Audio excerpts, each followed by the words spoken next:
De volta com o Manhã no Ar e as principais notícias do dia. E agora sim, chegou o momento da gente ir ao vivo lá para a Rádio FM o Dia. Vem comigo, vamos conversar com o Emanuel Cardoso, que está por lá na 93.1. Olá, Emanuel, muito bom dia. Oi, Adriane, bom dia para você, para quem te acompanha aí pela TV. Vamos falar de um caso policial envolvendo um policial militar que foi denunciado agora pelo Ministério Público, que apresentou a denúncia contra o PM Joselito Pessoa. Para relembrar essa história, ele é o PM acusado de matar 2 colegas de corporação e tentar matar outras pessoas. Isso tudo aconteceu dentro de um carro quando eles vinham de uma festa. E agora o Ministério Público viu que tem provas suficientes, sim, para apresentar essa denúncia, né? Exatamente, né? A terceira promotoria criminal apresentou a denúncia, ou seja, o inquérito policial foi concluído, foi remetido ao Ministério Público, que já apresentou o seu parecer, e o promotor está então aí denunciando o PM Joselito por homicídio, Adriane, e é o homicídio consumado qualificado pela traição. Como classificou o promotor de justiça este crime. Ele ocorreu na madrugada do dia 5 de janeiro, ali na zona norte da cidade, depois de uma comemoração de oficiais da Polícia Militar do 18º Distrito, da 18ª Companhia Interativa Comunitária, uma comemoração que teria começado dentro da SICOM, teria ido para um bar na zona norte e na rua Monte Oreb, então, de acordo com o que apresenta na denúncia, o policial teria sacado uma arma e atirado primeiro no motorista, no Elisandro, que recebeu um tiro no pescoço e morreu no local, depois do Major Ludemilson, que estava no banco da frente, do lado do carona, que o tiro atingiu a coluna dele, depois atingiu também um outro colega policial que estava sentado atrás do motorista, esse recebeu o tiro, e morreu na hora, faleceu na hora. O major está internado e teve um civil que estava dentro desse carro da polícia, uma viatura descaracterizada, um borracheiro que os acompanhava, que lutou com o Joselito e conseguiu desarmá-lo. Bom, ele está sendo denunciado então pelo Ministério Público como autor desse crime, vai responder pelo homicídio dos 2 colegas de farda, pela tentativa de homicídio do major. A reportagem do Jornal A Crítica não traz informações em relação ao civil que estava dentro do carro. Os advogados de defesa de Joselito Pessoa dizem que esperam o juiz se pronunciar, o juiz receber o processo, para que eles possam apresentar a defesa prévia do militar, que permanece preso desde o dia em que ocorreu esse crime, Adriane Diniz. E essa história é muito absurda, né? Porque primeiro que aconteceu dentro de um carro da própria polícia, que não deveria estar sendo usado para lazer dos policiais. E esse PM, o Joselito, ele estava no meio do carro, no banco de trás, quando teve esse surto e já atirou de primeira no motorista, que morreu. E o carro, inclusive, chegou a sofrer um acidente por conta disso, né? Ele perdeu totalmente o controle do veículo. O que me chama a atenção no primeiro depoimento desse policial, que está preso, é que ele diz que não lembra do que aconteceu. Mas ele lembra exatamente que tomou 37 litros de cerveja. Isso ele lembra, assim, né? Se você lembra exatamente o número de litros de cerveja que você tomou, como é que não lembra o que aconteceu naquela situação, né? Há um depoimento-chave nesse caso, que é do major. Ele permanece hospitalizado, ainda não foi ouvido, então espera-se, ele ainda não foi liberado pelo hospital para que o depoimento dele fosse colhido. Então espera-se que também o depoimento dele possa consubstanciar, reforçar a denúncia do Ministério Público em relação a esse caso, Adriane. Todas essas provas e as circunstâncias também, né? No primeiro momento o PM chegou a dizer que eles sofreram uma emboscada, mas deu para perceber pela perícia que os tiros partiram de dentro do próprio veículo. A gente vai continuar acompanhando o desdobramento de todas essas informações e da apresentação dessa denúncia a partir de agora. Muito obrigada, Emanuel, pela participação. Um excelente dia para você e para os ouvintes da FM o Dia. Muito bom dia, Adriane. Bom dia a todos. A gente se encontra por aqui amanhã. Até lá. Tchau, tchau. E para se vingar da sogra, um jovem espancou a cunhada de menos de 2 anos de idade no Coroado. Por conta das agressões, a criança ficou com vários hematomas pelo corpo. O Fred Rocha está ao vivo e conta mais detalhes desse caso absurdo. Fred, o suspeito foi preso?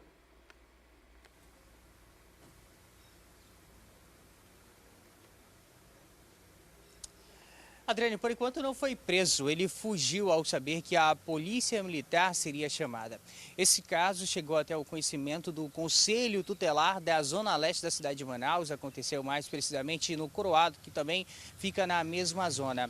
A mãe da criança de 1 ano e 7 meses fez a denúncia e contou exatamente o que aconteceu. Essa mãe tem uma outra filha de 16 anos, que vive com o principal suspeito de cometer o crime contra a criança de 1 ano e 7 meses. Esse suspeito identificado como Paulo Henrique. O que aconteceu? A mãe dessa adolescente de 17 anos chamou a atenção do genro, disse a ele que deveria ir em busca de um emprego, já que o apelido dele é Sonequinha. Aí você já deve imaginar o principal hobby dele.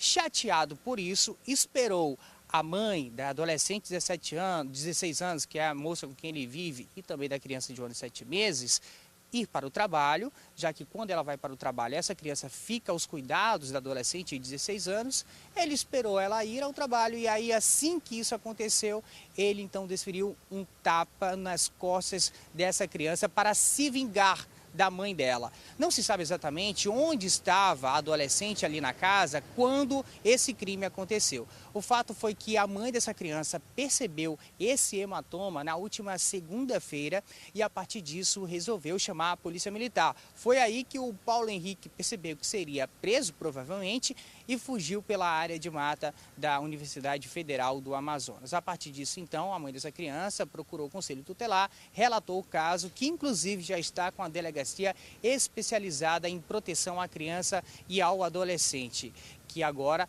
está fazendo a investigação para encontrar o Paulo Henrique, ouvir o que ele tem a falar sobre esse crime que ele é suspeito de cometer. Essa criança passou por exame de corpo de delito e, inclusive, precisou receber atendimento médico. Ela foi levada para o Hospital e Pronto-Socorro Joãozinho, na Zona Leste aqui da cidade de Manaus. Um caso absurdo, como você havia mencionado antes. Adriane. Obrigada, Fred, pelas informações. Olha, a gente noticia todos os dias crimes aqui, infelizmente. Mas existem alguns que me chamam a atenção de uma forma muito mais forte, como esse cometido pelo Paulo Henrique. Esse cara que aparece aqui, que eu não consigo ter adjetivos para descrevê-lo. Esse é o vulgo Sonequinha, que a polícia está procurando. Então, se você tiver qualquer informação sobre esse homem, pode entrar em contato com a polícia e deve denunciar, porque o que ele fez é algo absurdo. A gente viu ainda há pouco os hematomas no corpo de uma criança de 2 anos, independentemente de qualquer que tenha sido a motivação, se foi porque estava com raiva da sogra, da namorada, da própria criança, nada justifica uma agressão como essa. E se não tivesse culpa, não teria fugido. Uma criança que tem menos de 2 anos, e aí observe só como esse bebê ficou. Foi preciso atendimento médico. E esse é o tal Sonequinha, que agora deve estar bem escondido. Não sei se está dormindo, né? Pelo horário deve estar dormindo. Então, se você sabe por onde ele está dormindo, procura a polícia, denuncie no 181, no 190. Você nem precisa se identificar. Mas uma pessoa que faz isso com uma criancinha como essa, precisa estar presa. E disso ninguém tem dúvida. E 6 homens foram presos suspeitos de formar uma quadrilha de piratas dos rios. De acordo com a polícia, o grupo teria envolvimento em crimes como latrocínio, roubos e venda clandestina de combustíveis. Quem tem os detalhes desse caso é o Alisson Mota. A operação que resultou na prisão de 6 homens foi denominada Piratas do Rio Negro, criminosos que praticam diversas atividades ilícitas, não somente no Rio Negro, mas em vários rios aqui do estado. Eles foram identificados como Bruno Garcia de Oliveira, de 23 anos, Leandro Monteiro de Oliveira, de 25, Francisco Monteiro Rodrigues, também de 25, Silvio Castro da Silva, de 29, vulgo Branco, que seria o líder dessa quadrilha, e também Tiago da Silva Coimbra, de 30 anos. Nas imagens aparecem apenas 5 suspeitos, isso porque o Marcelo Oliveira Martins, de 20 anos, durante as diligências foi preso em flagrante em posse de entorpecentes. A quadrilha já era investigada por conta de um latrocínio. O crime ocorreu no dia 25 de janeiro deste ano, em uma balsa nas proximidades da ilha do Marapatá, uma região onde os piratas dos rios costumam atuar com frequência. Nesse crime, no caso, a quadrilha invadiu essa balsa, chegou a roubar mais de 10 mil litros de combustível, dinheiro, armas dos vigilantes dessa embarcação e outros pertences. Nós vamos conversar agora com o delegado Guilherme Torres, titular aqui da Delegacia Especializada em Roubos e Furtos e Defraudações, que vai nos detalhar como foi toda a operação, como foi toda a investigação para chegar até essa quadrilha. Lembrando que durante esse latrocínio, que é o roubo que tem como consequência a morte, um tripulante dessa balsa acabou morto e um vigilante ferido. Esse tripulante seria um idoso de 66 anos. Delegado, foram quantos meses, né, de investigações até que de fato vocês conseguissem chegar até todos os integrantes da quadrilha? Na verdade foram praticamente 2 meses de investigação. A partir do momento desse crime do latrocínio no Marapatá, iniciamos a investigação e descobrimos que se tratava de algo maior, uma organização criminosa bem estruturada, com hierarquia, funções definidas dentro dessa organização criminosa, e aí identificamos todos eles, mas foram constantes incursões ali na área que vai da Ilha do Marapatá até o Manaus Moderna. O líder é o Silvio. Ele recrutava as pessoas, cada um já sabia a sua função, como eu disse, pegavam 2 lanchas pequenas, o outro, o Lucas, pegava uma bajara, que é uma embarcação de médio porte com capacidade de 11 mil litros. O foco principal deles era a subtração de combustíveis em balsas pelo rio, enquanto os operacionais entravam e subtraíam pertences de tripulantes e de passageiros. Os outros encostavam a bajara e faziam essa subtração através de uma bomba de combustível. Então, na verdade, eram 11 mil litros, nesse caso que eles subtraíram, que é a capacidade máxima, e vendiam a R$1 o litro. Também descobrimos que esse combustível normalmente sumia muito rápido, mas é porque já tinha pré-estabelecido um receptador, que foi identificado como Raimundo, o Maguila. E a partir dali nós conseguimos identificar toda a organização. Uns foram presos em Manacapuru, outros foram presos em Nova Cidade, no Educandos. O Marcelo, como você bem disse, foi preso em flagrante por tráfico de drogas e aí teve que ser encaminhado para audiência de custódia, né? Mas o foco principal deles era, assim, subtração de combustível. Eles faziam o que se chama de manobra, que é esse procedimento de atracar a bajara na balsa e subtrair combustível. Mas nesse deu errado. Inclusive, as testemunhas, as vítimas falam que a vítima que morreu não reagiu, não esboçou qualquer reação e eles simplesmente efetuaram o disparo. O vigilante sobreviveu, pegou um tiro na altura da região do peito. Hoje, inclusive, agora que se recuperou, está sendo ouvido aqui na delegacia e conseguimos, felizmente, desmantelar toda essa organização. Delegado, para a gente explicar um pouco melhor para o pessoal de casa, esses piratas dos rios, principalmente esses que agem nesse trecho, né, da Ilha do Marapatá, que é um trecho que fica bem próximo ao Porto do Ceasa, no Distrito Industrial, eles normalmente agem em 2 modalidades. Às vezes abordam as vítimas, invadem mesmo as embarcações usando de violência, armas de fogo, mas também atuam com os furtos, que é geralmente quando as embarcações estão atracadas, eles sobem sem que ninguém perceba. Nós temos que diferenciar e temos 2 situações, os piratas e os ratos d'água. É bom diferenciar, nesse caso são piratas mesmo, porque o pirata é um membro de uma organização criminosa que tem uma função definida, que tem informações privilegiadas. No caso aí, o líder da organização, ele se utilizava de uma balsa chamada Amarelinho, que fica ali na Manaus Moderna, onde ele coletava as informações. E aí, a partir daí, ele dava o start. E a gente tem que diferenciar dos ratos d'água, que são aqueles que sobrevivem, criminosos que sobrevivem das migalhas do tráfico e dos pequenos roubos, tá? Então, a atuação deles era dividida em 2 momentos. De manhã, tarde e pela manhã e tarde e parte da noite. À noite, normalmente de 10 às 3 da manhã, e preferiam atacar embarcações que estivessem paradas. Pela parte da manhã, o modus operandi é outro. Eles preferem embarcações em andamento, porque chama menos atenção, atracam através de 2 lanchas menores e aí fazem a subtração de pertences, tá? Mas à noite é mais para subtração de combustível. Certo, delegado, muito obrigado pelas informações. Todos os mandados de prisão em nome desses criminosos foram expedidos no dia 25 de fevereiro, um mês depois que esse crime ocorreu. As prisões foram feitas em áreas distintas da capital e até mesmo no interior do estado. E é sobre isso que nós vamos conversar com o delegado adjunto aqui da Delegacia Especializada em Roubos e Furtos e Defraudações. Delegado, vocês começaram a cumprir esses mandados na quinta-feira. Teve uma outra pessoa presa, na verdade ela foi detida, foi ouvida e em seguida liberada, que seria a mulher de um desses criminosos. Sim, a companheira do Leandro, filha do Silvio, que também está preso. Então tinha uma família envolvida também nesse caso. Ela foi liberada em vista do crime dela, que foi de menor potencial, que seria o de receptação, que ela estava com o celular das vítimas da balsa, né? Agora, delegado, em relação a esse primeiro homem que foi preso, no caso o Marcelo, que inclusive foi pego aí com entorpecente. A partir daí, ele deu a localização dos outros suspeitos, vocês já tinham essa localização? Houve resistência por parte de algum deles? Não houve resistência. Já tínhamos a qualificação de muitos deles, foi um estudo, foi um planejamento do local, né, que eles praticamente se abrigavam ali na encosta do rio, ali na parte do Educandos. Então, as prisões se deram aproximadamente em 5 locais, em Manacapuru, no Educandos, no Ródua, no Rio, numa invasão na Nova Cidade. Então, foi utilizado todo nossa equipe de investigação. Delegado, por quais crimes essa quadrilha deve responder, além, é claro, né, de latrocínio? A princípio, a organização criminosa, né? Acho que a pena vai até de 8 anos, salvo engano. Latrocínio, a pena de 20 a 30 anos. Receptação e furto e roubo. E 2 homens renderam clientes e comerciantes de um mercadinho no bairro Zumbi. O detalhe é que o estabelecimento já foi alvo de bandidos 11 vezes.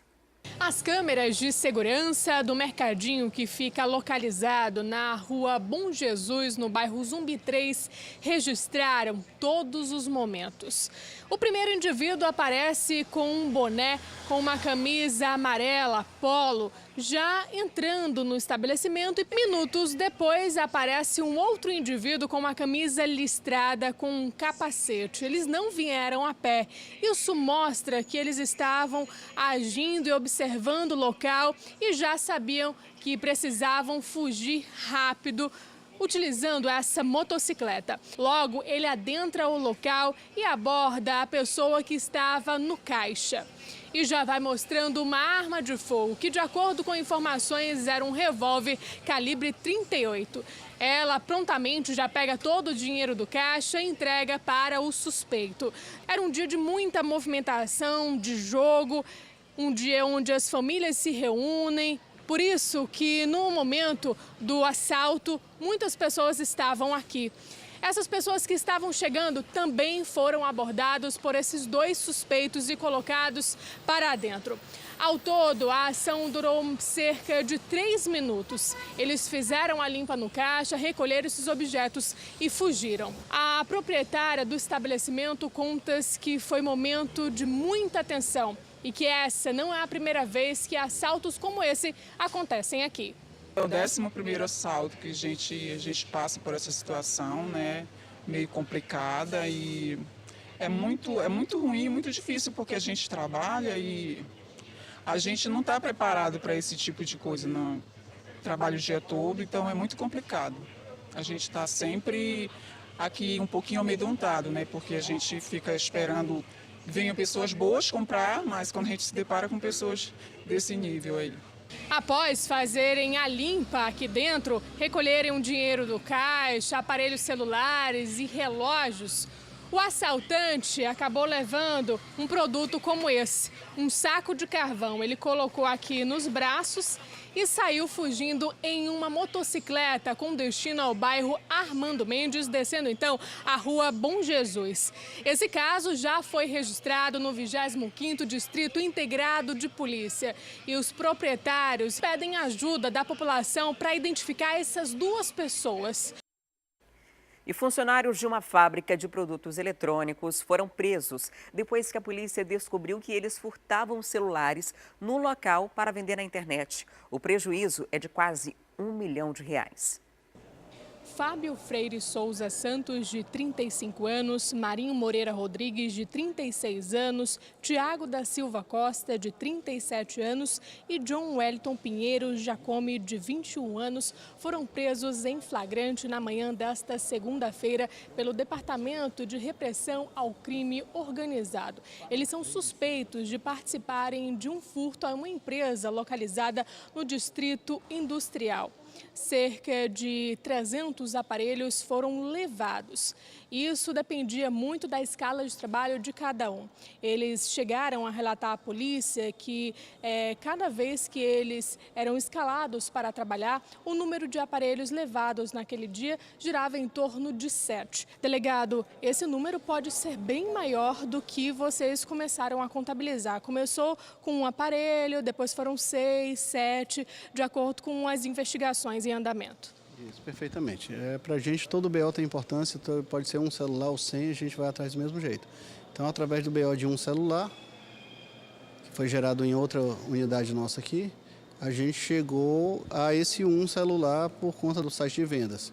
Mas logo de cara, a gente já, na própria abordagem, já apareceram mais de um, que estava vendendo todos oriundos dessa fábrica do distrito, que eles deveriam estar lá na fábrica, aí, no segundo código de rastreio. Então, passamos as investigações, os interrogatórios, daí passaram-se a ser mais 93, depois mais 100 e pouco, e aí já passaram dos 300. Né? Então, é um prejuízo considerável para a fábrica, mas que, pelo menos, essa associação, essa organização criminosa agora, quando esses indivíduos se associaram para cometer esses delitos, agora vão, pelo menos, repensar nas atitudes deles, né? Eles tiveram muita facilidade de cometer esse crime, visto que 2 pessoas eram funcionários dessa fábrica. Então, o famulato, que é o crime do furto privilegiado, qualificado, é justamente o abuso da confiança por ser empregado. Tanto é que a pena é bem maior do que o do furto normal.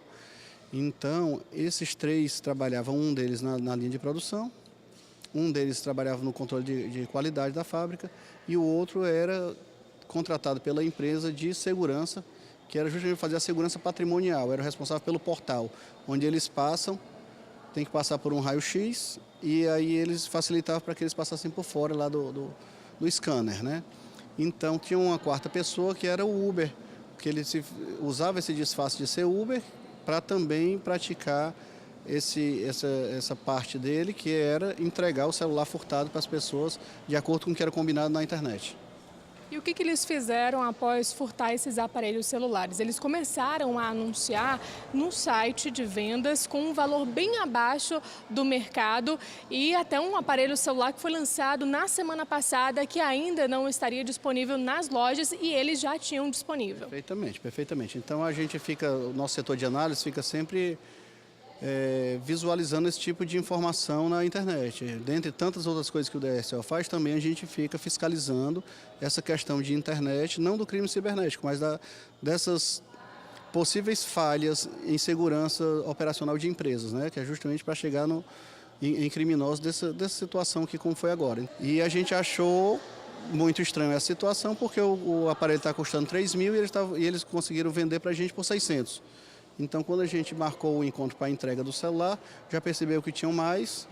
Vocês se passaram por clientes, as pessoas que estavam interessadas em comprar o aparelho? Por interessados, a gente negociou, printou toda a conversa e ele veio nos entregar aqui o aparelho. Então, foi assim. Quanto tempo de investigação até chegar a esses 4 suspeitos? Então, essa investigação foi bem rápida, bem célere. A gente começou... na quarta-feira foi feito o BO, sexta-feira a gente viu o anúncio, já começou a trabalhar em cima e agora na segunda-feira a gente já tinha desvendado toda a situação. Mas é uma situação que já se arrasta há muito tempo.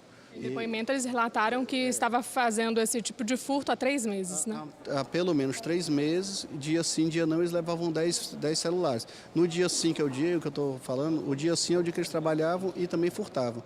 E no outro dia eles vendiam os celulares, por isso que eles não têm estoque dos celulares, eles já iam logo se desfazendo. Mas nós iremos chegar nas pessoas que receptaram esses celulares, iremos rastrear cada um. Então eu queria aproveitar, se é que eu posso, para solicitar que as pessoas que participaram disso, comprando um aparelho bem abaixo do preço, sem nota fiscal, sem caixa, sem acessório, um aparelho novo, que você sabe que é da fábrica, que é da loja ali, novo, zerado. Que Tem esse código que é específico da fábrica. Tem um código de rastreio atrás. Então, essas pessoas que compareçam aqui ao DRCO para fazer a devolução do aparelho para a fábrica, que nós iremos tratá-las como testemunhas. Mas se a gente precisar diligenciar para chegar até elas, que nós vamos chegar. É questão de tempo. E aí o tratamento será outro. E uma família teve a casa invadida por criminosos no bairro Puraquequara. Segundo as vítimas, eles foram muito violentos. A repórter Paloma Mendonça traz o relato de um dos familiares que conseguiu fugir e pediu ajuda aos vizinhos. Uma família que viveu momentos de terror. Da forma que eles agem, né? Eles são muito violentos mesmo. Algo que eles jamais imaginaram passar. Nunca passamos por isso e não imaginava em momento algum, né? Porque aqui é um lugar tão tranquilo para se viver, bom demais. Jamais a gente ia imaginar que ia passar por isso, né? A residência da família, que foi feita de refém, fica em uma vila onde todos são parentes, no bairro Puraquequara, zona leste da cidade.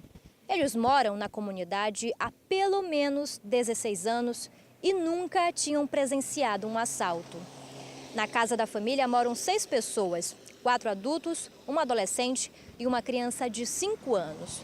No momento da ação criminosa, 3 membros da família estavam na sala assistindo TV por volta de 00:30, 1h da manhã, quando eles ouviram um barulho na janela. Nesse momento, eles ignoraram o fato porque achavam que se tratava de um outro parente que estava andando pelo quintal. A gente achou que era um primo dos meus filhos, né? Que ele sempre chega assim, fazendo algum tipo de zoada estranha, né? Então ninguém até o momento estranhou nada, né? Achando que era esse primo deles. Aí foi quando tudo começou, que eles pularam, bateram, empurraram a janela com bastante força e entraram pela janela. A família só percebeu o assalto quando os 2 criminosos já estavam dentro da casa após arrombar a janela. Eles fizeram todos de reféns e começaram a gritar atrás de uma possível espingarda que a família tinha. Eles entraram, né, bastante já violentos, com faca e uma arma caseira, dizendo: perdeu, perdeu, deita no chão, cadê a espingarda? Eu quero a espingarda. Era só o que eles diziam. Não tinha nenhuma espingarda na casa, nós não temos armas.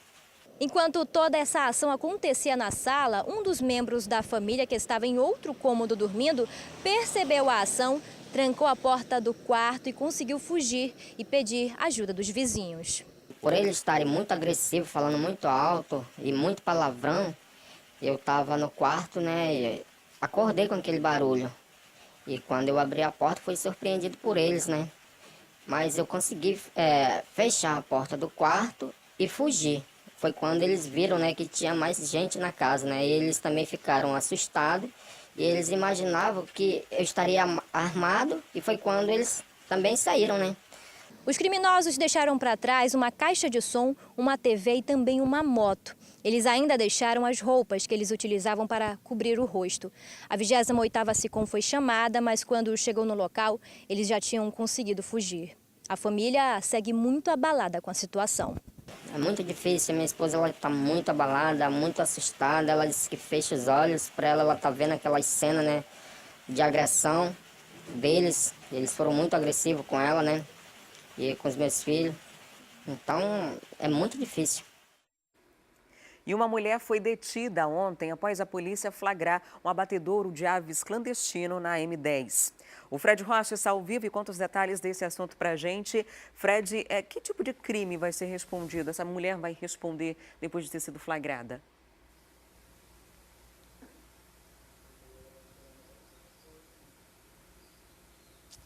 Adriane, ela deve responder por maus tratos a animais e crime contra o consumo. Os policiais da Delegacia Especializada em Crimes contra o Consumidor receberam essa denúncia e se deslocaram até o quilômetro 35 da M010. De fato, quando chegaram ao local, encontraram um abatedouro clandestino de aves. Inclusive, a polícia disse que essas aves estavam em uma situação precária. Dentro de uma caixa tinham 20, pelo menos algumas delas ali, 5, estavam mortas. devido à situação em que se encontrava. Diante disso, a polícia pediu a esta mulher de 58 anos, que estava responsável pelo local, um documento expedido inclusive pela vigilância sanitária. Ela não tinha essa documentação necessária, que é obrigatória, por isso acabou sendo levada para a delegacia. A polícia multou essa mulher de 58 anos e também lacrou o local onde este abatedouro funcionava e vai responder pelos crimes que eu expliquei. A polícia, inclusive, disse que quem tiver alguma denúncia para fazer sobre esses abatedouros clandestinos aqui no estado do Amazonas, basta entrar em contato pelo número que frequentemente as pessoas utilizam para fazer as denúncias. 181 é um número bastante eficiente, uma denúncia que é feita para a polícia, para que os policiais, as delegacias especializadas cheguem até os criminosos aqui na capital ou em qualquer outro município do estado. Adriane. Agora, Fred, a gente volta a falar do caso daquele cantor de forró que foi flagrado supostamente em um vídeo tendo relações sexuais com um porco. Na delegacia, ele negou, né, disse que não era ele que estava naquele vídeo, apesar do vídeo ter um slogan da banda que ele canta. E agora ele tem um novo capítulo dessa história, né? Outro vídeo circulando aí na internet.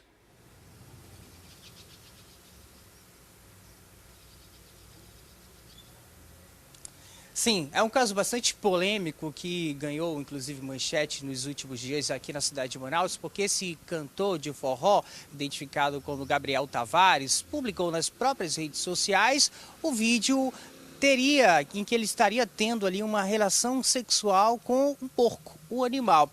A partir disso, diante dos fatos, a polícia tomou conhecimento e, mais precisamente, a Delegacia Especializada em Crimes contra o Meio Ambiente, que investiga os crimes contra os animais, chamou esse rapaz para depor. O forrozeiro, então, foi até a delegacia e, ao ver o vídeo diante da delegada, ele disse que não era ele e que havia apenas replicado aquilo postado nas próprias redes sociais. Ainda assim, a polícia continuou a investigação sobre esse caso porque acredita que ele é a pessoa que aparece no vídeo. Agora surge uma nova prova. Ele, mais uma vez, postou outro vídeo nas redes sociais. Dessa vez, cantando uma música que estaria ironizando esta situação. A gente vai ver o vídeo agora.